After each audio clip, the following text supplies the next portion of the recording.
தாயம் 12. அதுதான் 1 மணி நேரமா விழுகலையா? இத பாரு நான் போடுறேன். விழுவுற 5.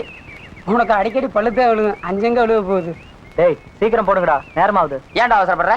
பஸ் வந்ததுன்னா பரிசுல கால் வந்துருவாங்கடா. பஸ் 4:30 மணி தான்டா. இப்ப மணி 3 தான் இருக்கு. டேய் அல்லிராணி ஆத்தங்கர பக்கம் தனியா போறாடா. யாரு அல்லிராணி? அவதான்டா தியேட்டர் முதலாளி தங்கச்சி. நம்மள அன்னைக்கு படம் பார்க்க விடாம கெடுத்தாளே பாதகி. பேரு தேவகி. தனியா போறாளா? ஆமாடா. அவளை சும்மா விடக்கூடாது, வாங்கடா. ராஜாதி ராஜ ராஜ மார்த்தாண்ட ராஜ கம்பீர மேலப்பட்டி ஜமீன் குல திலக இளவரசி தேவகி நாச்சியார் அவர்கள் வருகிறார்கள், வருகிறார்கள், வருகிறார்கள். வருக வருக இளவரசியார் அவர்களே, வருக வருக. தங்கள் வரவு நல்வரவாகுக. அந்த புறம் விட்டு இந்த புறத்திற்கு ஆணை சேனையின்றி படை பல்லக்கு இன்றி தன்னந்தனியாக வந்ததின் காரணம் அரண்மனையில் புழுக்கமா இல்லை இதயத்திற்குள் இருக்கமா?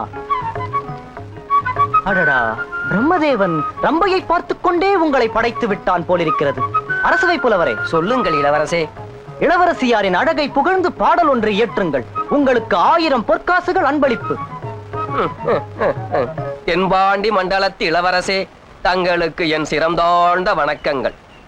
இளவரசியாரை பார்க்கும் பொழுது ஒரு சாயலில் திரைப்பட நடிகை நதியாவை போல் காணப்படுகிறார்.